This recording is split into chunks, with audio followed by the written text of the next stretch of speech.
So hello everyone. So guys, आज हम लोग एक नया चैप्टर स्टार्ट करेंगे। ओवरहेड्स चैप्टर बहुत इंपॉर्टेंट है, हर साल आपके एग्जाम में आया हुआ है। 6 to 14 मार्क्स का वेटेज है, कभी कभी 6 नंबर के लिए आया है, कभी कभी 14 मार्क्स के लिए आया है। और ये जो ओवरहेड्स चैप्टर है ये कॉस्ट अकाउंटिंग स्टैंडर्ड 3 के अंडर आता है। तो आपको याद रहेगा cost accounting, okay, cost accounting standard 3 क्या बोलता है, वो ओवरहेड्स के बारे में बात करता है। ऑलरेडी आपको ओवरहेड्स के बारे में पता है क्या है। देखिए कुछ अटेम्प्ट में ये कितने कितने मार्क्स का है, यहाँ पे मैंने लिखा 7 मार्क्स का है, कभी 14 मार्क्स का है, कभी 7 मार्क्स का, कभी 9 मार्क्स का, कभी 14 मार्क्स का, कभी 6 मार्क्स का। तो देखिए यहाँ पे 7 मार्क्स का मतलब एक प्रैक्टिकल क्वेश्चन आ गया रहेगा। यहाँ पे 2 ऑब्जेक्टिव थे, एक प्रैक्टिकल क्वेश्चन और एक थ्योरी क्वेश्चन। सेम यहाँ पे एक ऑब्जेक्टिव एक प्रैक्टिकल क्वेश्चन, एक ऑब्जेक्टिव एक प्रैक्टिकल क्वेश्चन, एक ऑब्जेक्टिव एक प्रैक्टिकल क्वेश्चन, एक थ्योरी क्वेश्चन। यहाँ पे 6 मार्क्स का। अब बात करते हैं ओवरहेड्स। ऑलरेडी आपको ओवरहेड्स का पता है। ओवरहेड्स का मतलब होता है इनडायरेक्ट खर्चा। अब इनडायरेक्ट खर्चे में क्या क्या आता है सर? इनडायरेक्ट मटेरियल आता है, इनडायरेक्ट लेबर आता है और इनडायरेक्ट अदर एक्सपेंसेस। जब हम इन तीनों खर्चों को ऐड करते हैं तो हमको मिलता है ओवरहेड्स। याद रहेगा। अब इनडायरेक्ट मटेरियल क्या है बच्चा लोग, ध्यान से देखना। As per CS3 indirect material cost is defined as material the cost of which can not be directly attributed to a particular cost object. बोल रहा है इनडायरेक्ट मटेरियल वो कॉस्ट है मटेरियल का जिसको हम लोग एक यूनिट को बनाने के लिए इनडायरेक्ट मटेरियल कितना लगता है वो बता नहीं सकते किसी कॉस्ट ऑब्जेक्ट को। मतलब क्या कॉस्ट ऑब्जेक्ट मतलब क्या? किसी प्रोडक्ट को बनाने के लिए, किसी प्रोडक्ट को बनाने के लिए इनडायरेक्ट मटेरियल कितना लगा है एक यूनिट को बनाने के लिए, वो हम पता नहीं लगा पाते, तो उसको बोलते हैं हम लोग indirect material.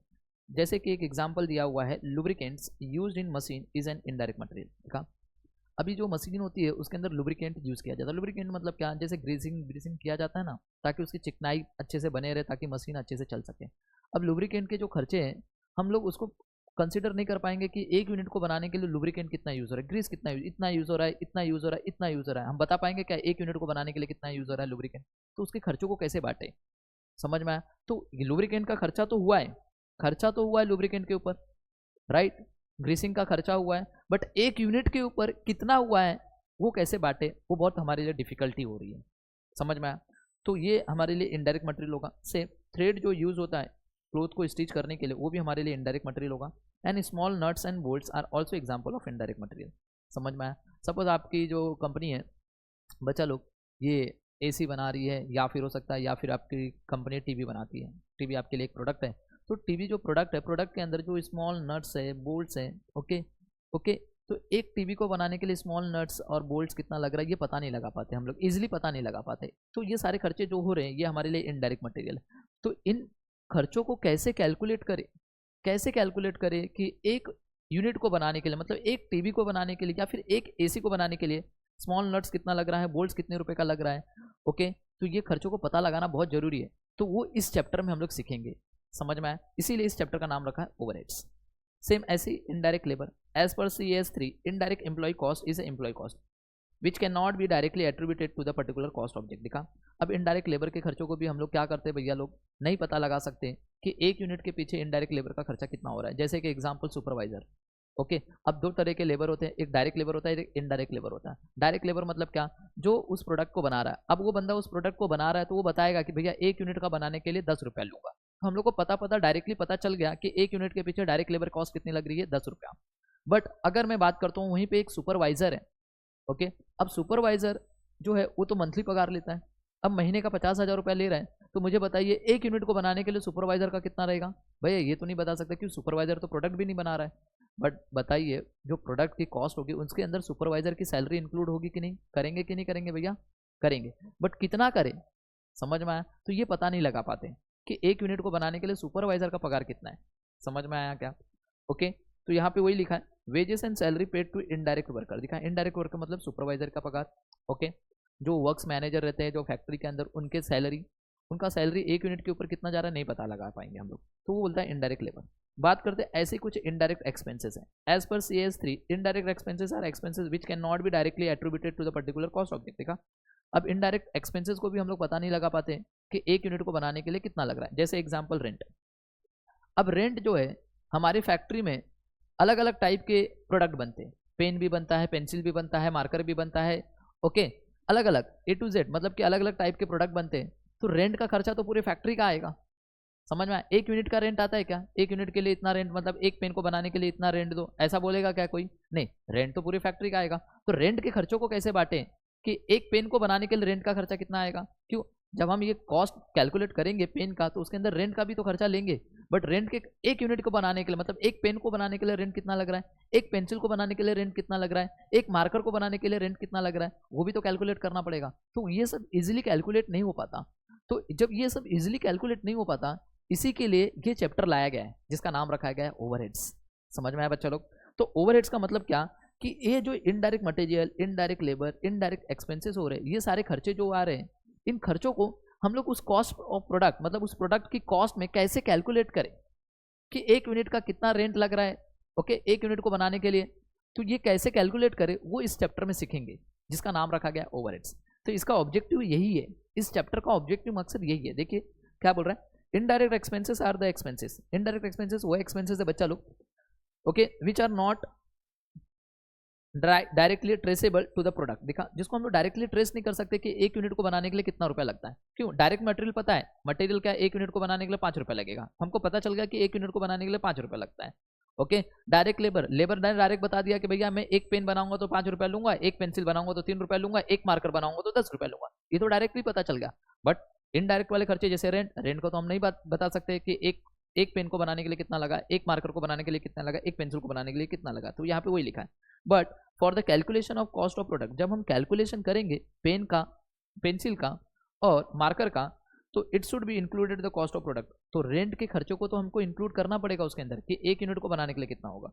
For this purpose overheads absorption costing method is used. दिखा, तो इसीलिए इस मेथड को हम लोग क्या बोलते हैं, एब्जॉर्प्शन कॉस्टिंग मेथड। मतलब कि वो कॉस्ट को कैलकुलेट करने के लिए, रेंट के खर्चों को कैलकुलेट करने के लिए, एक यूनिट के लिए जो हम रेंट कैलकुलेट करेंगे तो कौन से मेथड से यूज करेंगे, उस मेथड का नाम है absorption costing method is use. कौन सा मेथड यूज करेंगे, एब्जॉर्प्शन कॉस्टिंग मेथड। तो ये बात समझ में आया ओवरहेड चैप्टर क्यों लाया गया। अब मैं आप लोगों को कुछ एग्जाम्पल देता हूँ, बच्चा लोग ध्यान से देखना, एग्जाम्पल आपको समझ में आएगा, बेटर एग्जाम्पल है, वो एग्जाम्पल से आपको सारी चीजें समझ में आ जाएंगी। देखिए जैसे कि एक एग्जाम्पल देखिए, यहाँ पे कुछ बताया है, procedure, procedure of production overheads accounting. देखिए बच्चा लोग यहाँ पे लिखा प्रोडक्शन ओवरहेड्स, बट ओवरहेड्स के चैप्टर में हम लोग मोस्टली जिसके बारे में बात करेंगे और वो रहेगा प्रोडक्शन ओवरहेड्स। बिकॉज ओवरहेड्स तो ऑलरेडी आपको पता है, प्रोडक्शन ओवरहेड्स होता है, एक सेलिंग एंड डिस्ट्रीब्यूशन ओवरहेड्स होता है, एक ऑफिस एंड एडमिनिस्ट्रेटिव ओवरहेड्स होता है। बट इस चैप्टर में हम लोग ज़्यादा से ज़्यादा जो बात करेंगे वो किसके बारे में बात करेंगे, ओके, प्रोडक्शन ओवरहेड्स के बारे में। बात समझ में आ गया। अब देखिए 4 स्टेप है, उसके लिए 4 स्टेप है जहाँ पे हम लोग प्रोडक्ट की कॉस्ट कैलकुलेट करना है। एक यूनिट को बनाने के लिए रेंट कितना लगता है ना, वहां तक पहुंचने के लिए 4 स्टेप है। पहला है प्राइमरी, उसके बाद है सेकेंडरी, उसके बाद ओवरहेड की रिकवरी रेट निकालेंगे, फिर लास्ट में पता लगा पाएंगे कि एक यूनिट को बनाने के लिए कितना लग रहा है, या फिर वो जो पूरा टोटल पेन बना है उसकी टोटल कॉस्ट कितनी आ रही है। समझ में आया क्या। अब ये 4 स्टेप में जाके तब हमें पता लगेगा कि प्रोडक्ट की कॉस्ट क्या है। समझ में आया क्या। तो पूरे पेन बनाने के लिए रेंट कितना लग रहा है, पूरा पेंसिल बनाने के लिए रेंट कितना लग रहा है, पूरा मार्कर बनाने के लिए रेंट कितना लग रहा है। समझ में। तो सर एक एग्जाम्पल के थ्रू बताओगे ना, अंडरस्टैंडिंग होगी कि सर हाँ पूरा समझ में आया ओवरहेड। तो चलिए मैं आपको एक एग्जाम्पल बताता हूँ। देखिए एक एग्जाम्पल बता रहा हूँ, ध्यान से सुनना। एग्जाम्पल ये है बच्चा, सपोज ये हमारी पूरी फैक्ट्री है, ये पूरा हमारा फैक्ट्री है। समझ में आया। अब फैक्ट्री में बच्चा लोग टोटल 4 डिपार्टमेंट है। कितने डिपार्टमेंट है, 4। जैसे कि एग्जाम्पल लेते हैं, एक डिपार्टमेंट,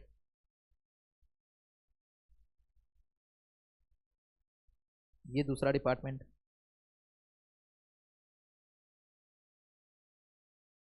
ये तीसरा डिपार्टमेंट, ये चौथा। ये मैं इसको ले लेता हूं डिपार्टमेंट एक्स, डिपार्टमेंट वाई, ये डिपार्टमेंट, इसको मैं ले लेता हूँ डिपार्टमेंट S1, और इसको मैं ले लेता हूँ डिपार्टमेंट S2। ओके। अब जो रेंट आया ना बच्चा, ये पूरा टोटल रेंट आया है। कितना आया, ये पूरा टोटल रेंट है। ये पूरा टोटल रेंट जो मिला के पूरी फैक्ट्री का आया है रेंट, सपोज 11,000 आया। समझ में आया। अब ध्यान से सुनना, ये जो डिपार्टमेंट S1 है, डिपार्टमेंट S2 है, ये कोई भी प्रोडक्ट बनाते नहीं है। जो प्रोडक्ट बनाते हैं वो ये बनाते हैं और ये बनाते हैं। समझ में आया क्या, ये बात सबको समझ में आया क्या, ये और ये। सपोज ये जो डिपार्टमेंट X है और डिपार्टमेंट ओके Y है, ये पेन बनाते हैं। दोनों का डिपार्टमेंट का काम क्या है, पेन बनाने का। ये पेन A बनाता है और पेन B बनाता है। दो टाइप के पेन बनाते हैं। ये जो एक्स डिपार्टमेंट है ये दो टाइप के पेन बनाते हैं, पेन ए और पेन बी। और डिपार्टमेंट वाई जो है वो भी दो टाइप के पेन बनाते हैं, पेन सी और पेन डी। याद रहेगा। ओके, ये डिपार्टमेंट एक्स ने टोटल जो पेन बनाया है वो बनाया है 1000 पेन बनाए। अब 1000 पेन में 600 पेन इन्होंने ये बनाए पेन ए, और 400 पेन उन्होंने बनाया है बी का। ये डिपार्टमेंट ने टोटल 2000 पेन बनाए। कितने बनाए? 2000 पेन, जिसमें से 1500 पेन ये इन्होंने ये बनाया है और बाकी का 500 पेन इधर बनाया है। समझ में आया? अब रेंट का जो खर्चा है वो तो पूरा का पूरा पूरे का आया है, पूरे का मिला के 11,000 रुपया रेंट का खर्चा है। तो कैसे बांटे? समझ में आया? कि ये बताइए 600 पेन बनाने के लिए रेंट कितना लगा है, कैलकुलेट करना है। समझ में आया? 400 पेन बनाने के लिए रेंट कितना लगा है, 1500 पेन बनाने के लिए रेंट का खर्चा कितना लगा है, और 500 पेन को बनाने के लिए रेंट का खर्चा कितना लगा है। यही तो कैलकुलेट करना है। यही कैलकुलेट हो जाएगा, आंसर आ गया। तो यहां तक हमको पहुंचना है। ओके, 1500 पेन बनाने के लिए रेंट का खर्चा, ये 1500 पेन में रेंट का खर्चा कितना है, ये 500 पेन में रेंट का खर्चा कितना है, ये 400 पेन में रेंट का खर्चा कितना है, और ये 600 पेन में रेंट का खर्चा कितना है। तो इसके लिए 4 स्टेप है। सबसे पहला स्टेप, हम लोग 11,000 को कैसे बांटें? पहले बांटना है इसके ऊपर, डिपार्टमेंट एक्स में रेंट कितना होगा। समझ में आया? डिपार्टमेंट वाई का रेंट कितना होगा, मतलब ये पूरे डिपार्टमेंट का रेंट कितना होगा, ये पूरे डिपार्टमेंट का रेंट कितना होगा, और ये पूरे डिपार्टमेंट का रेंट कितना होगा। पहले तो ये 4 में बटेंगे, पहले डिपार्टमेंट वाइज बटेंगे। किसमें बटेंगे? डिपार्टमेंट। समझ में आया? तो अब एक बच्चा खड़ा होता है, मैंने बोला कि कैसे बांटे, मेरे को समझ में नहीं आ रहा है। तो एक बच्चा खड़ा होता है, स्कॉलर बच्चा रहता है, बोलता है सर एक आइडिया है मेरे पास, ये जो रेंट का खर्चा है ना सर, हम लोग ना एरिया के हिसाब से बांट देते हैं ना, जिसका सबसे ज़्यादा एरिया है मतलब उसको सबसे ज़्यादा रेंट देना चाहिए, और जिसका सबसे कम एरिया उसको सबसे कम रेंट देना चाहिए। मैंने बोला बात तो सही है बच्चा तेरा, तो हम लोग रेंट को किस में बांटेंगे? एरिया के हिसाब से।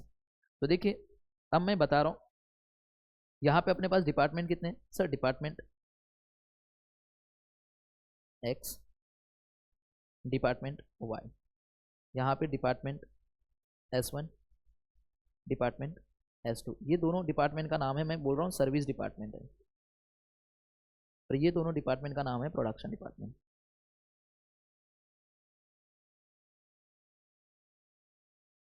याद रहेगा। अब ध्यान देना बच्चा लोग, किसी एक बच्चा खड़ा होता है सर यहाँ पे पेन नहीं बनता, यहाँ पे पेन नहीं बनता। अरे गधा क्यों बनेगा, ये तो सर्विस दे रहे हैं। मतलब ये डिपार्टमेंट का काम मतलब क्या है, समझ में आया? ये मेंटेनेंस डिपार्टमेंट है, और ये सपोज क्वालिटी डिपार्टमेंट है, ऐसा मान के चलो। ये डिपार्टमेंट कौन सा है? मेंटेनेंस का। और ये डिपार्टमेंट क्या है? Quality department. ये जब भी यहाँ पे मशीन खराब होती है और यहाँ पे मशीन खराब होती है, तो ये डिपार्टमेंट वाले जाते हैं वहाँ पे अपनी सर्विस देते हैं। और ये डिपार्टमेंट भी क्या करते हैं, ये डिपार्टमेंट क्वालिटी है, इनकी क्वालिटी चेक करते हैं, इनकी क्वालिटी चेक करते हैं पेन का। तो ये डिपार्टमेंट और ये डिपार्टमेंट क्या कर रहे हैं, इन दोनों डिपार्टमेंट को क्या कर रहे हैं, दोनों के दोनों सर्विस दे रहे हैं। अब बताइए यहाँ पे तो कोई प्रोडक्ट बनता ही नहीं है, बट भैया रेंट का खर्चा तो इनको भी आ रहा है। तो अब इनका भी रेंट का खर्चा निकालना पड़ेगा कि भैया तुम एरिया इतना ऑक्यूपाई किए तो रेंट का खर्चा बनेगा कि नहीं बनेगा। हाँ भैया, एरिया ऑक्यूपाई करो तो रेंट का खर्चा बनेगा। तो पहले हम लोग रेंट के खर्चों को बांटेंगे। देखिए कोई ना कोई बेसिस पे बांटेंगे, और टोटल रेंट का खर्चा कितना आया है सर? 11,000 रुपये आया है। अब एक बेसिस, एक बच्चा खड़ा हुआ तो उसने मेरे को बताया, आइडिया दिया सर एरिया के हिसाब से बांट दो। तो चलिए एरिया के हिसाब से बांटेंगे। अब एरिया पता लगाएंगे कि कौन सा डिपार्टमेंट कितना एरिया ऑक्यूपाई किया है। तो देखिए ये सबसे बड़ा दिख रहा है, मतलब मैं मान के चलता हूँ सपोज कि ये जो एरिया है ये 500 स्क्वायर फीट का है, एक एग्जाम्पल। ये एरिया 300 स्क्वायर फीट का है, ये एरिया 200 स्क्वायर फीट का है, और ये एरिया 100 स्क्वायर फीट का है। तो ये जो 11,000 का खर्चा है, पहले तो ओके एरिया के हिसाब से बांट दो। तो इसका हम लोग एक रेशियो निकाल सकते हैं क्या? देखिए ये 2 0 कैंसिल, ये 2 0 कैंसिल, ये 2 0 कैंसिल, ये 2 0। तो मैं बोल सकता हूँ 5:3:2 2:1 का रेशियो आ रहा है। तो चारों में पहला रेंट बांट दीजिए। तो 11,000 को बांटेंगे तो बताइए डिपार्टमेंट एक्स में कितना आना चाहिए सर? 5,000, यहाँ पे 3,000, यहाँ पे 2,000, यहाँ पे 1,000। ये बात सबको समझ में आ गया। ये जब हम रेंट को बांट दिए, इसको बोलते हैं प्राइमरी डिस्ट्रीब्यूशन। हमने इसको क्या किया है? प्राइमरी डिस्ट्रीब्यूशन किया है। ये हमारे लिए प्राइमरी है।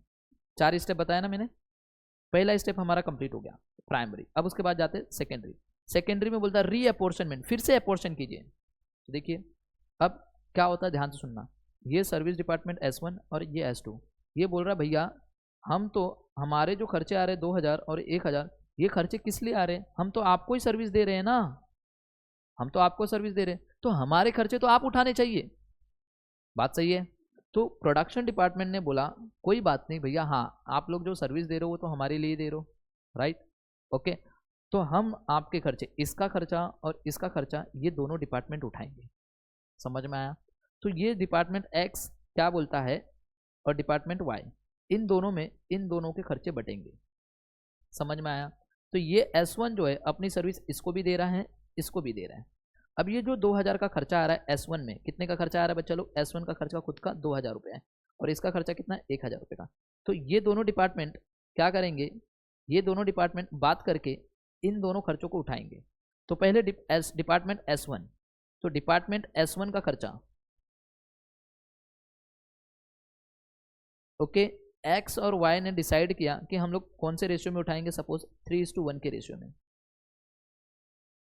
ये एक्स बोल रहा है कि भैया ये 2000 का खर्चा तो दे रहा है ना डिपार्टमेंट S1 का, 3 क्यों, मैं ज़्यादा सर्विस, डिपार्टमेंट S1 ज़्यादा सर्विस किसको देता है, डिपार्टमेंट एक्स को देता है, और कम सर्विस इसको देता है। तो बोल रहा है, तो एक रेशियो बना दिया गया, ओके, ये आपके क्वेश्चन में गिवन रहेगा। तो डिपार्टमेंट एक्स बोल रहा है तू मुझे 3 की सर्विस देता है और इसे 1 सर्विस देता है, तो हम लोग तेरा 2000 का खर्चा ऐसे ही बटेगा 3:1 के रेशियो में। तो 3:1 के रेशियो में बटेगा, मतलब 2000 का खर्चा यहाँ पे 1500 बढ़ जाएगा और यहाँ पे 500 और यहाँ पे हो जाएगा 2000 नील। समझ में आया क्या।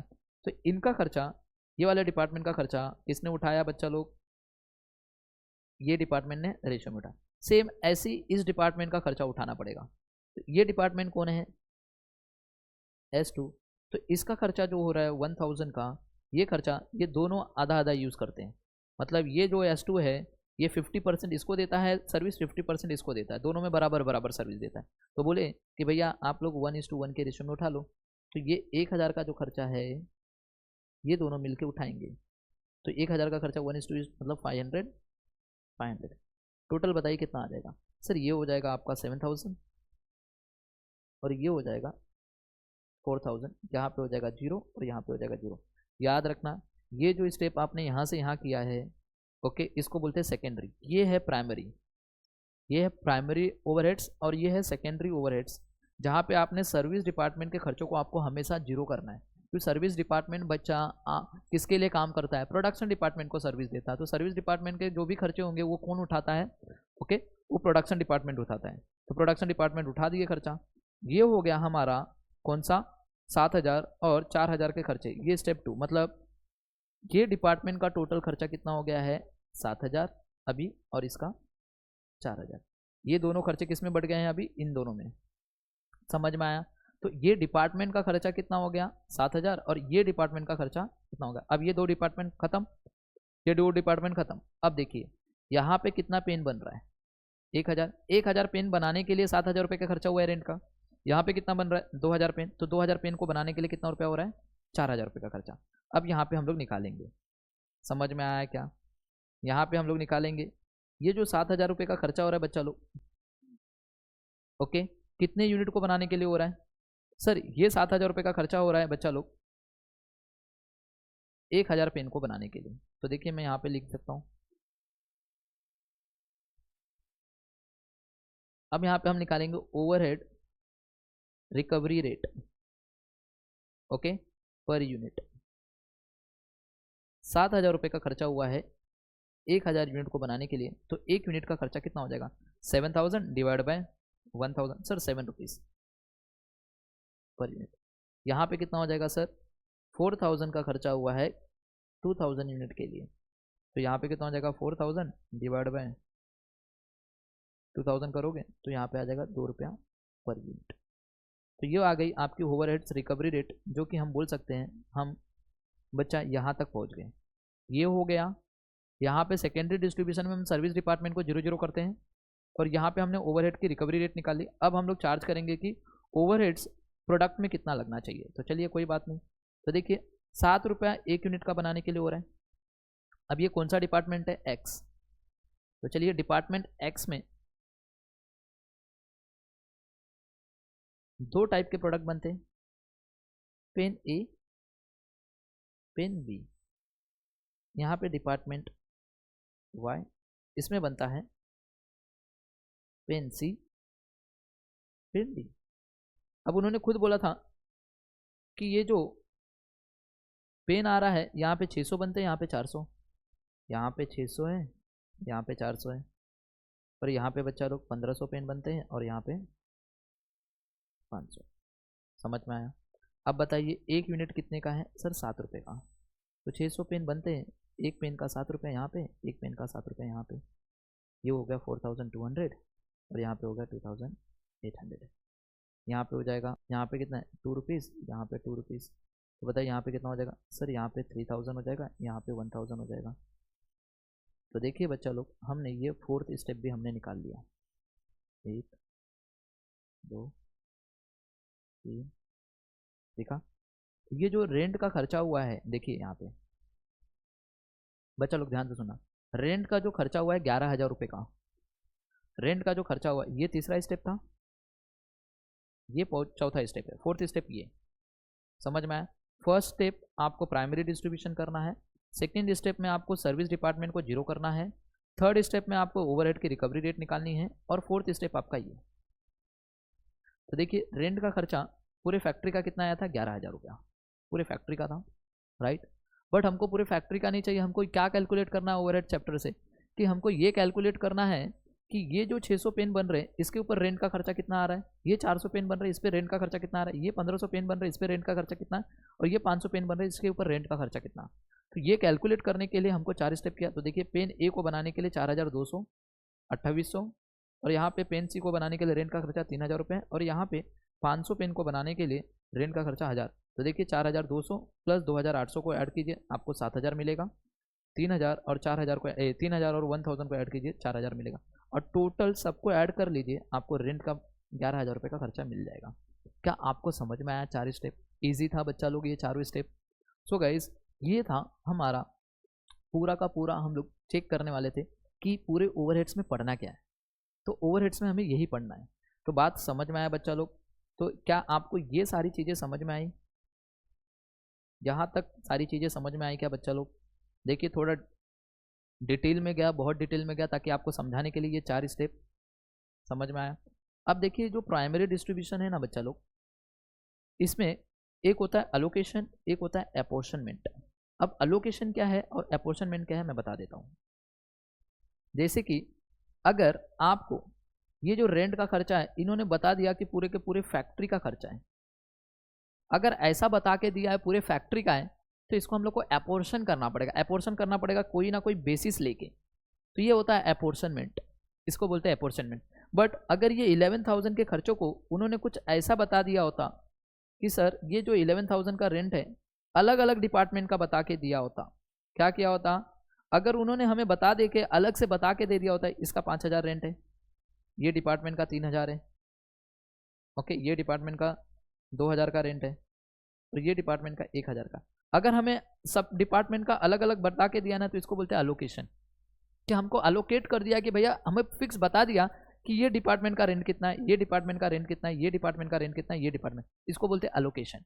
अगर हमको ये नहीं बताया है, ओके, और हमें खाली बता दिया कि ये पूरा 11,000 है, आपको खुद डिस्ट्रीब्यूट करना है, तो हम लोग अपोर्शनमेंट करेंगे, उसको बोलते हैं अपोर्शनमेंट। हम लोग को फिर से क्या करना पड़ेगा, अपोर्शनमेंट करना पड़ेगा, उसको अलग करना पड़ेगा, तब जाके हमको पता चलेगा। ये बात सबको समझ में आ गया? तो ये बात सबको समझ में आया, अलोकेशन क्या है और अपोर्शनमेंट क्या है। अलोकेशन क्या, आपको फिक्स बता दिया कि इस पर्टिकुलर डिपार्टमेंट का खर्चा इतना है। अगर आपको पर्टिकुलर डिपार्टमेंट का खर्चा पता है मतलब आप अलोकेट किए हो। अगर आपको नहीं पता, आपको ओवरऑल पता है, पूरा डिपार्टमेंट का नहीं पता है बट कि आपको पूरी फैक्ट्री का पता है खर्चा, तो उसको आपको डिस्ट्रीब्यूट करना पड़ेगा, मतलब उसको आपको अपोर्शनमेंट करना पड़ेगा। तो देखिए क्या है, बोल रहा है cost allocation, it is define the process of allotment और आइडेंटिफिकेशन और assignment of whole item to the cost centre, दिखा, या फिर कॉस्ट यूनिट, देखा, आपको अलॉटमेंट कर दिया या फिर आइडेंटिफिकेशन या फिर असाइनमेंट कर दिया कि पूरे का पूरा जो खर्चा हुआ है सिर्फ और सिर्फ यही पर्टिकुलर डिपार्टमेंट के लिए हुआ है। तो ये खर्चा जो हो रहा है यही पर्टिकुलर डिपार्टमेंट के लिए किया गया है, तो इसको हम लोग बोलते हैं क्या, कॉस्ट अलोकेशन। समझ में आया? जो रेंट का खर्चा एक बता दिया है कि 5,000 रुपये का खर्चा यही पर्टिकुलर डिपार्टमेंट के लिए हुआ है, 3,000 का खर्चा यही पर्टिकुलर डिपार्टमेंट के लिए हुआ है, 2,000 का खर्चा इसी पर्टिकुलर डिपार्टमेंट के लिए हुआ है, और 1,000 का खर्चा इस पर्टिकुलर डिपार्टमेंट के लिए हुआ है। ये होता है कॉस्ट अलोकेशन। अगर कुछ नहीं बताया और डायरेक्ट 11,000 दे दिया है, पूरी फैक्ट्री का रेंट दे दिया है, मतलब ये अपॉर्शनमेंट करना पड़ेगा। समझ में? The charging of direct cost to the cost centre, आपको बता दिया तो डायरेक्ट चार्ज कर दीजिए। ये भैया उसने बता दिया कि डिपार्टमेंट ए में रेंट 5,000, तो डायरेक्ट 5,000 लिख दीजिए। समझ में? डायरेक्ट बता दिया है। Okay, the process of allocation of cost, example देखिए, salary of stores clerk can be allocated to stores department. दिखा, स्टोर डिपार्टमेंट की सैलरी, मतलब स्टोर कीपर जो है था ना, स्टोर कीपर जो, तो वो उसका खर्चा आपको बता दिया कि ये किसके अंदर रहेगा, स्टोर डिपार्टमेंट का खर्चा। आपको फिक्स बता दिया कि स्टोर डिपार्टमेंट का खर्चा है, तो स्टोर डिपार्टमेंट में जाके लिखने का उसको। समझ में आया? नेक्स्ट अब बात करते हैं कॉस्ट अपॉर्शनमेंट। देखिए कॉस्ट अपॉर्शनमेंट में क्या बोल रहा है, बोल रहा है डिस्ट्रीब्यूशन। क्या बोल रहा है, देखिए, it is defined as the process of distributing an item of cost over a several cost centre. बराबर है। अपॉर्शनमेंट में क्या करते हैं, अलग अलग कॉस्ट सेंटर में हम लोग को क्या करते हैं, चार्ज करते हैं। जैसे आपको बताया था रेंट, यहाँ पे देखिए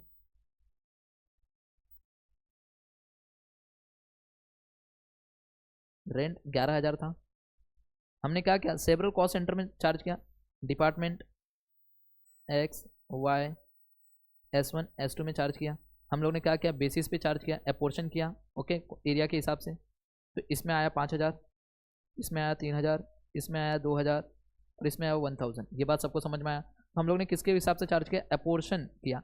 ओके, तो ये क्या किया, डिस्ट्रीब्यूटिंग एन आइटम, एक आइटम मतलब ये रेंट जो 11,000 था उसको अलग अलग कॉस्ट सेंटर में चार्ज किया, इसमें इतना, इसमें इतना, इसको बोलते हैं अपॉर्शनमेंट। समझ में आया? आगे बोला, in the case of apportionment one item of cost is charge two or more cost centre. देखा, एक आइटम जो था 11,000, इसको 2 या 2 से अधिक कॉस्ट सेंटर में चार्ज किया गया, यही है। आगे बोल रहा है, generally indirect cost are charge to the cost centre by the way of apportionment in a proportion to the anticipated benefit. देखा, हमने जो अपॉर्शनमेंट किया है 11,000 रुपये का, ये कौन से प्रोपोर्शन में किया, जो एंटिसिपेटेड बेनिफिट है। अब बताइए रेंट को कौन से बेसिस पे करना चाहता है, एरिया, ये इसके लिए बेनिफिट था, तो एरिया के हिसाब से ही हम लोग को इसको करना है। समझ में आया? बोल रहा था basis for apportionment is normally pre determined, और ये जो नॉर्मली रहता है ये प्री डिटरमाइंड रहता है। समझ में आया? तो गाइस आपका कॉस्ट अपॉर्शनमेंट हो गया एंड कॉस्ट अलोकेशन हो गया। अब बात करते कुछ ऑब्जेक्टिव क्वेश्चन था जो आपके यहाँ पे दिया। ओवरहेड्स क्या है, an aggregate of indirect material, indirect labour और इनडायरेक्ट एक्सपेंसेस। तो समझ में आया? तो यहाँ पे आप लिख सकते हो इनडायरेक्ट मटेरियल,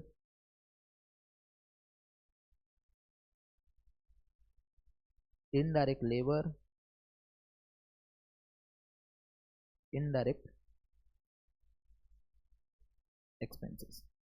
ये बात सबको समझ में आया? ये बात सबको समझ में आया? क्या बोलो हाँ सर। चलिए नेक्स्ट आगे बोल रहा है, ट्रू फॉल्स है। Allocation for overhead implies the identification of overhead cost centre to which they relate. बताइए अलोकेशन का मतलब क्या है? अलोकेशन का मतलब बोल रहा है जो ओवरहेड हुआ है वो आइडेंटिफिकेशन, वो डायरेक्ट बता रहा है कि ये जो खर्चा है इसी पर्टिकुलर कॉस्ट सेंटर के लिए हुआ है। बस सही है, अलोकेशन में वही बताता है। हमने बता दिया ना, स्टोर कीपर वाला जो था वो डायरेक्ट बता दिया कि यही डिपार्टमेंट का खर्चा है, मतलब अलोकेट कर दिया कि भैया डिपार्टमेंट एक्स में 5,000 रुपये का खर्चा हुआ है। ओके, आगे बोल रहा है, material which can be identified with the given product unit of cost centre is called indirect material. भैया जो किसी प्रोडक्ट में डायरेक्टली गिवन है, मतलब आइडेंटिफाई कर सकते हैं, तो उसको हम लोग डायरेक्ट मटेरियल बोलते हैं, उसको इनडायरेक्ट मटेरियल नहीं बोलते। इनडायरेक्ट मटेरियल तो कैन नॉट बी ट्रेसेबल, उसको ट्रेस नहीं कर सकते, ये फॉल्स है। Next, the allotment of whole item, बता दिया allotment of whole item of cost centre और कॉस्ट यूनिट इज कॉल्ड, बहुत इंपॉर्टेंट है। अलॉटमेंट कर दिया कि पूरा का पूरा आइटम इसी कॉस्ट सेंटर का है, इसी कॉस्ट ऑब्जेक्ट का है, कॉस्ट यूनिट का है, तो बताइए इसको क्या बोलेंगे, अलोकेशन, कॉस्ट अलोकेशन। इसका आंसर ये रहेगा। समझ में डायरेक्टली बता दिया ना, इसी कॉस्ट सेंटर के लिए पूरा का पूरा खर्चा हुआ है, डिपार्टमेंट एक्स के लिए ही खर्चा किया गया है स्टोर कीपर का, तो बता दिया, तो मतलब ये कॉस्ट अलोकेशन। आगे ध्यान से सुनना, बोल रहा है charging to a cost centre those overheads that result solely for existence of the course centre is known as. दिसंबर 18 में देखिए सोलली एग्जिस्टेंस है, और जो खर्चा हो रहा है उसने बता दिया कि किसके लिए, उसी कॉस्ट सेंटर के लिए। सेम यहाँ पे भी अलोकेशन ही आएगा। समझ में, charging cost centre those overheads, देखिए बोल रहा है charging cost centre those overheads, जो सोलली बता दिया कि डायरेक्टली, सोलली मतलब क्या, डायरेक्टली उसी प्रोडक्ट के लिए, मतलब उसी सेंटर के लिए खर्चा किया गया, मतलब अलोकेशन। अब बताइए ऑपरेशन ओवरहेड्स, प्रोडक्शन या फिर ऑपरेशन ओवरहेड्स बोलते हैं, ये किस में डील करता है सर? CAS 3 में। आपको डिस्टिंग्विश आया था 2019 में जून में, अलोकेशन एंड अपॉर्चनमेंट। सो गाइस यहाँ पे हम लोग का ये चीज़ पूरा का पूरा ये पूरा खत्म हो रहा है ओवरहेड्स का बेसिक, जिसमें हम लोग अभी ये देखेंगे प्राइमरी डिस्ट्रीब्यूशन क्या होता है। तो चलिए प्राइमरी डिस्ट्रीब्यूशन देखिए क्या बोला, प्राइमरी डिस्ट्रीब्यूशन। ओके, अब ध्यान से देखना, primary distribution of overhead which is also called as departmentalisation overheads. Okay, primary distribution को हम लोग क्या बोलते हैं बच्चा लोग? डिपार्टमेंटलाइजेशन ओवरहेड्स भी बोलते हैं। क्या बोलते हैं? डिपार्टमेंटलाइजेशन ओवरहेड्स, बहुत इंपॉर्टेंट है। इनवॉल्व्स अलोकेशन एंड अपॉर्चनमेंट, यहाँ पे हम लोग क्या करते हैं? चीज़ों को अलोकेट करते हैं या फिर अपॉर्चनमेंट करते हैं। ओके, याद रहेगा, अभी बोला अलोकेशन का मतलब क्या होता है? Allocation of overhead is made when they are traceable to the cost centre. ये ट्रेसेबल है कि बताया है कि ये खर्चा जो हुआ है इसी पर्टिकुलर डिपार्टमेंट का हुआ है। अगर एक्स का हुआ है तो सिर्फ एक्स में लिखने का, वाई जेड में नहीं लिखने का, तो इसको बोलते हैं अलोकेट कर दिया है। नेक्स्ट, ऐसे overheads are apportioned when they are not traceable to the cost centre. अगर कुछ खर्चा ऐसा है जिसको हम ट्रेस नहीं कर पा रहे, जैसा रेंट बता दिया कि पूरी फैक्ट्री का 11,000 है, बट ये नहीं बताया कि कौन से डिपार्टमेंट में कितना जा रहा है, तो इसको हम लोग क्या करना पड़ेगा? अपोर्शनमेंट करना पड़ेगा using the most suitable basis पे। कुछ सुटेबल बेसिस पे हम लोग इसको क्या करेंगे? तो हम लोग के लिए बताइए रेंट को कौन सा सुटेबल बेसिस था? एरिया, एरिया के हिसाब से बांट दीजिए। तो देखिए बेसिस ऑफ अपॉर्चनमेंट ऑफ ओवरहेड्स, खर्चे। अब ओवरहेड्स में बहुत सारे खर्चे हैं, बहुत सारे इनडायरेक्ट एक्सपेंसेस है, इनडायरेक्ट मटेरियल, इनडायरेक्ट एक्सपेंस, तो उन खर्चों को कौन से बेसिस पे बांटना है वो नीचे की तरफ दिया हुआ है, दिख रहा है? तो ये भी पढ़ लेते पूरा। तो देखिए यहाँ पे सबसे पहला खर्चा देखिए एक्सपेंसेस दिया है, इन एक्सपेंसेस को कौन से बेसिस पे बांटना है, समझ में आया? जैसे फैक्ट्री का rent, depreciation on factory building. Okay, जो फैक्ट्री है, वो जो बिल्डिंग है फैक्ट्री की, उसका डेप्रिसिएशन आया है। नेक्स्ट है इंश्योरेंस ऑफ बिल्डिंग, जो बिल्डिंग है उसका इंश्योरेंस निकाला है। रूम सर्विसेज और एयर कंडीशनिंग, ये 5 खर्चों को आपको बांटना है फ्लोर एरिया के हिसाब से, एरिया के हिसाब से बांट देना है ना। फैक्ट्री रेंट, फैक्ट्री का जो पूरा रेंट आया, अगर कुछ नहीं बोला है तो आपको एरिया के हिसाब से बांटना है। बिल्डिंग का बोल रहा है डेप्रिसिएशन, तो बिल्डिंग पूरा है, जितना बिल्डिंग है तो ये पूरा एरिया में देखिए कौन सा डिपार्टमेंट कितना यूज़ कर रहा है, उसके हिसाब से बांट दीजिए फ्लोर एरिया के हिसाब से। Insurance of building, okay, floor area. Room servicing, floor area. Air conditioning, floor area. Next है लाइटिंग का खर्चा हुआ है। अब लाइटिंग के खर्चे के लिए 2 है। सबसे पहला लाइटिंग का खर्चा, तो चेक कर लीजिए कि कौन से डिपार्टमेंट में कितने नंबर ऑफ लाइट है।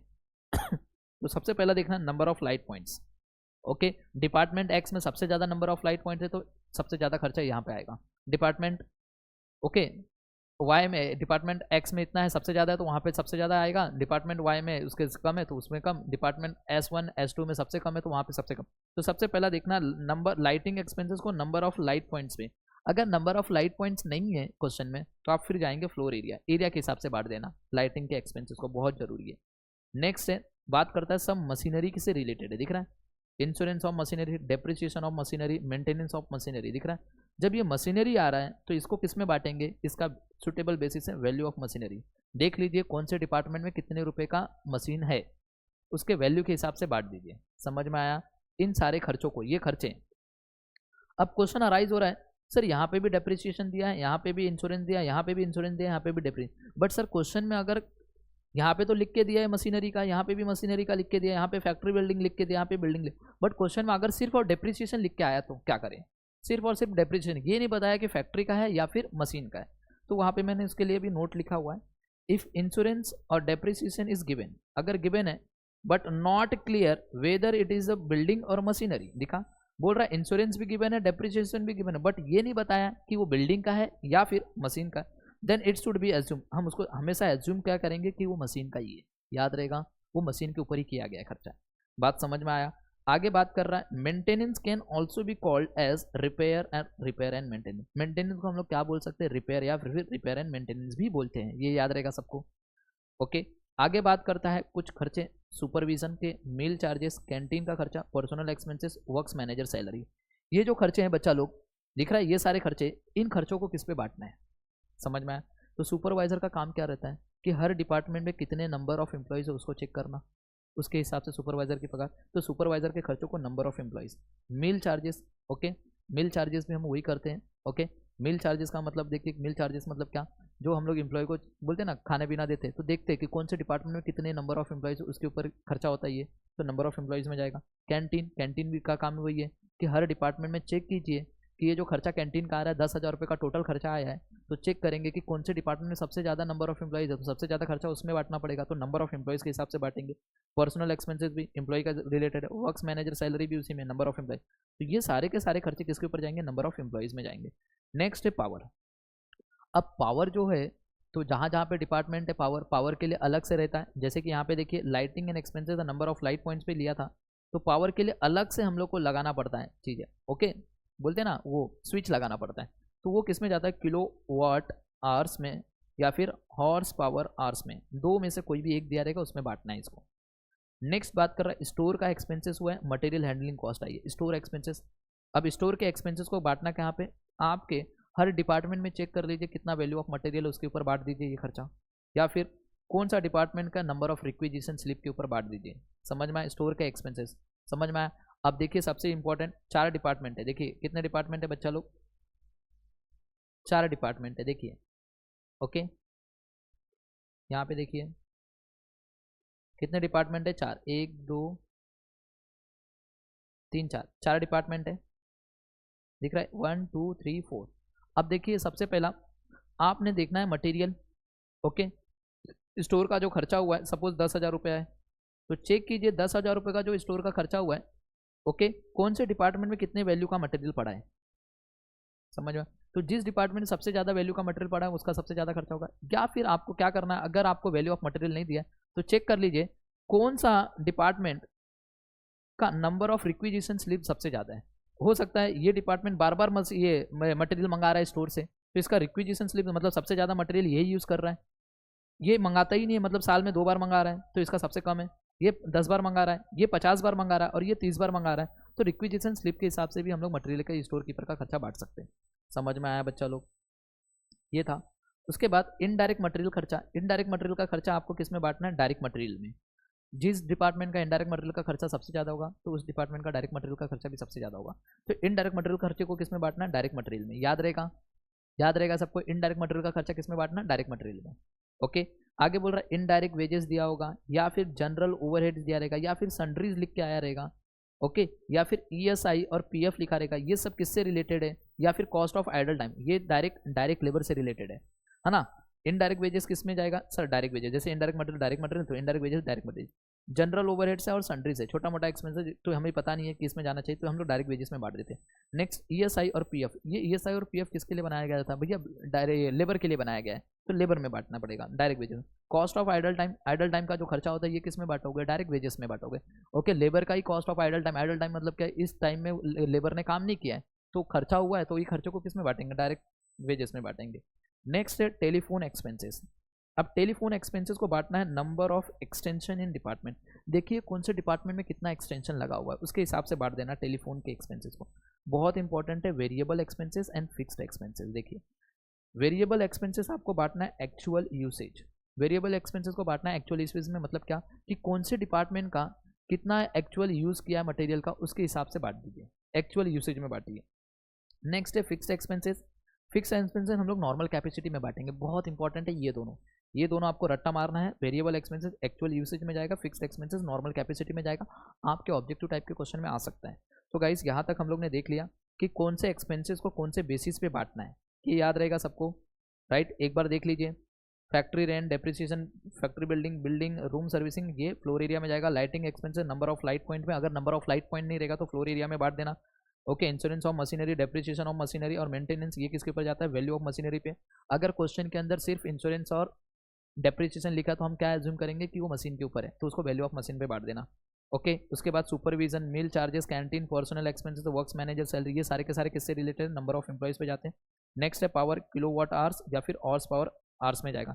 स्टोर एक्सपेंसेस किसके ऊपर जाता है, वैल्यू ऑफ मटेरियल, देख लीजिए कौन से डिपार्टमेंट का कितना वैल्यू ऑफ मटेरियल है उसके ऊपर बांट दीजिए, अगर वो नहीं रहेगा तो नंबर ऑफ रिक्विजिशन स्लिप के ऊपर बांटिए। इनडायरेक्ट मटेरियल किसके ऊपर जाता है, डायरेक्ट मटेरियल के ऊपर। Indirect wages, general overheads, ESI और पीएफ और कॉस्ट ऑफ आइडल टाइम, ये डायरेक्ट वेजेस में जाता है। बच्चे से 100% गलती ये होता है, ईएस और पीएफ को बच्चा लोग नंबर ऑफ एम्प्लॉइज में बांट देता है, गलत करता है, ये हमेशा डायरेक्ट वेजेस में जाएगा, याद रखना। टेलीफोन के एक्सपेंसेस को आपको बांटना है number of extension in department. Variable expenses जो है वो एक्चुअल यूसेज पे जाएगा, फिक्स एक्सपेंसेस जो वो नॉर्मल कैपेसिटी पे जाएगा। अब बात करते हैं फॉर्मेट। अब प्राइमरी डिस्ट्रीब्यूशन जो है बच्चा लोग, ये जो हम लोग ने किया है, ये जब कैलकुलेट करते हैं इसका एक फॉर्मेट है, पहले ये कैलकुलेट करने का एक फॉर्मेट है, वो फॉर्मेट ये ऐसा बनता है। हमने लिखा था रेंट, यहाँ पे लिखा था, हमने ऐसे ही लिखा था। तो देखिए फॉर्मेट क्या है प्राइमरी डिस्ट्रीब्यूशन का, ओवरहेड के एक्सपेंसेस को लिखिए यहाँ पे, उसका एपोर्शन कर रहे हो वो बेसिस लिखिए यहाँ पे, टोटल अमाउंट लिखिए, प्रोडक्शन डिपार्टमेंट लिखिए, सर्विस डिपार्टमेंट। क्या हमने ऐसी कुछ लिखा था क्या? देखिए सर हमने यहाँ पे रेंट लिखा था, यहाँ पे एरिया लिखा था, एरिया में बांटा 5:3:2:1 में बांटा, यहाँ पे टोटल अमाउंट लिखा था 11,000, यहाँ पे हमारा 5,000 आ गया, यहाँ पे हमारा 3,000 आ गया, यहाँ पे हमारा 2,000 आ गया, यहाँ पे 1,000 आ गया। तो ऐसे एक ही खर्चे नहीं है रेंट, बहुत सारे खर्चे हैं। देखिए ये सारे खर्चे जो होंगे, ये सारे खर्चों को बांटना पड़ेगा, बांट के हम लोग को आएगा टोटल यहाँ पे। इसको हम बोलेंगे overheads as per primary distribution. क्या बोलेंगे? Overheads as per primary distribution, याद रहेगा। नेक्स्ट है ये जो सर्विस डिपार्टमेंट का काम था ये वाला, तो इसको हम लोग क्या बोलते हैं? देखिए meaning of service department, department that assist production department. Assist मतलब क्या? हेल्प करता है किसको? प्रोडक्शन डिपार्टमेंट को इनडायरेक्टली, इसको इसीलिए इसका नाम क्या गया? Service department. अब एग्जाम्पल कौन कौन से हो सकते हैं सर्विस डिपार्टमेंट? जैसे मैंने बताया क्वालिटी डिपार्टमेंट हो सकता है कोई भी, या फिर मेंटेनेंस डिपार्टमेंट का काम क्या रहता है? मेंटेनेंस का मतलब क्या? यहाँ पे जो भी मशीन यहाँ पे खराब हुई उनको मेंटेन करने के लिए मतलब सर्विसिंग दे रहा है, यही सर्विसिंग डिपार्टमेंट है। स्टोर वाला भी क्या करता है? प्रोडक्शन डिपार्टमेंट को सर्विस दे रहा है। एंड रिसीविंग डिपार्टमेंट भी क्या करता है? इन दोनों डिपार्टमेंट के लिए काम कर रहा है, मतलब ये क्या कर रहा है? सर्विस दे रहा है। एंड कैंटीन डिपार्टमेंट, कैंटीन का डिपार्टमेंट भी, कैंटीन भी क्या करते हैं? कैंटीन डिपार्टमेंट का भी काम क्या है? हर डिपार्टमेंट के एम्प्लॉय को क्या करना? सर्विस देना। तो ये सारे खर्चे आपके लिए सर्विस डिपार्टमेंट कहलाएंगे। चलिए इसके ऊपर भी कुछ ऑब्जेक्टिव देख लेते हैं। मैच द कॉलम में एक रेंट किसके ऊपर जाएगा बच्चा लोग? ओके, रेंट आपका जाएगा फ्लोर एरिया पे जाएगा। किसके ऊपर जाएगा? Floor area. ओके, बोल रहा है ट्रू फॉल्स में देखिए, department that assist producing department, बताइए वो कौन सा डिपार्टमेंट है जो प्रोड्यूसिंग डिपार्टमेंट को हेल्प करता है इनडायरेक्टली, उसी को सर्विस डिपार्टमेंट बोलते हैं। यस सर, सर्विस डिपार्टमेंट बोलते हैं, मतलब ये ट्रू, समझ में आया। Which of the following is service department, बोल रहा है कि ये जो जून 2019 में आया था इसमें से कौन सा सर्विस डिपार्टमेंट है? रिफाइनिंग डिपार्टमेंट नहीं, मशीनिंग डिपार्टमेंट नहीं, फिनिशिंग डिपार्टमेंट नहीं, हाँ रिसीविंग डिपार्टमेंट है। अभी पढ़ा था हम लोग ने, देखिए यहाँ पे रिसीविंग डिपार्टमेंट हमारे लिए क्या है? सर्विस डिपार्टमेंट है। तो इसका आंसर ये बोल रहा है। फिलिंग द ब्लैंक्स में आया हुआ 4 क्वेश्चन देखिए, distribution of identifiable expenses to any department. Okay, तो आप आइडेंटिफाइबल है, आपने आइडेंटिफाई कर दिया कि ये जो एक्सपेंसेस है इसी डिपार्टमेंट का है। आइडेंटिफाइबल मतलब आपको पता चल गया कि ये पर्टिकुलर खर्चा इसी डिपार्टमेंट का है, तो इसको हम बोलते हैं अलोकेशन, याद रहेगा। अब बोल रहा ध्यान से सुनना, चार्जिंग ऑफ फेयर शेयर, आप fair share of overhead expenses to cost centre और डिपार्टमेंट इज कॉल्ड। ओके, बोल रहा है आप जो चार्ज कर रहे हो एक फेयर शेयर पे चार्ज कर रहे हो। फेयर शेयर मतलब क्या भैया? ये डिपार्टमेंट का खर्चा, जैसे कि रेंट का एग्जांपल ले रहा हूँ। आपने बताइए जो रेंट का खर्चा था बच्चा लोग, ये रेंट के खर्चों को आपने क्या किया? एक फेयर शेयर में चार्ज किया। फेयर शेयर मतलब क्या? आपने क्या निकाला? एरिया निकाला, ऐसे ही चार्ज कर दिया नहीं भाई। एक फेयर शेयर मतलब एरिया निकाला। एरिया निकाला मतलब क्या? जिस डिपार्टमेंट का एरिया सबसे ज़्यादा था भैया, ऐसे किया 5:3:2:1। तो आपने क्या किया? एक फेयर शेयर में, ऐसा नहीं बोला कि डिपार्टमेंट ए का कम ले लो भैया, डिपार्टमेंट बी का ज़्यादा ले लो, नहीं, आपने एक एरिया निकाला ना, एक फेयर शेयर किया। फेयर शेयर में वो चार्ज कर रहे हो, तो ओवरहेड से एक्सपेंसेस को किसी कॉस्ट सेंटर में मतलब क्या कर रहे हो? एपोर्शन कर रहे हो, एपोर्शनमेंट, आपने एपोर्शनमेंट किया। Next, the variable production overheads shall be absorb to the product और सर्विसेज बेस्ड ऑन, ये किसके ऊपर जाता है? Variable expenses. चलिए सर ये एक्चुअल बेसिस पे जाएगा, अब भी हमने पढ़ा एक्चुअल बेसिस या फिर एक्चुअल यूसेज। आप बोल रहा है तो the fixed production overhead, okay tell me absorb, okay shall भी रहेगा, यहाँ पे थोड़ा चेंज कर देना, टाइप करने वाले ने गलत टाइप कर दिया है बच्चा, थोड़ा सा।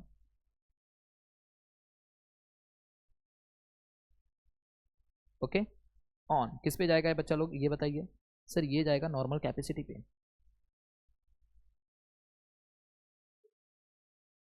ये याद रहेगा सबको। सो गाइस इसी के साथ हमारा पूरा का पूरा प्राइमरी डिस्ट्रीब्यूशन खत्म होता है। नेक्स्ट लेक्चर में हम लोग प्राइमरी डिस्ट्रीब्यूशन के ऊपर सम्स करेंगे, समझ में आया। अब सम करने के लिए आप लोगों को क्या करना है मैं अभी भी बता दे रहा हूँ बच्चा लोग, ध्यान से सुनना। आप लोगों को ये बेसिस याद रखना है, ये पूरा आपको लर्न करके आना है नेक्स्ट लेक्चर में, ये पूरा आपको लर्न करके आना है नेक्स्ट लेक्चर में। जैसे आप नेक्स्ट लेक्चर में लर्न करके आएंगे तब हम सम करेंगे। ओके, सो आई होप आपको सारी चीज़ें समझ में आई रहेगी आज के लेक्चर में जो भी पढ़ा हम लोग ने। ओके, इसके बाद हम देखेंगे सेकेंडरी डिस्ट्रीब्यूशन ओवरहेड्स, पहले प्राइमरी डिस्ट्रीब्यूशन ओवरहेड्स के सम्स करेंगे। सो मिलते हैं नेक्स्ट लेक्चर में, bye bye and take care everyone.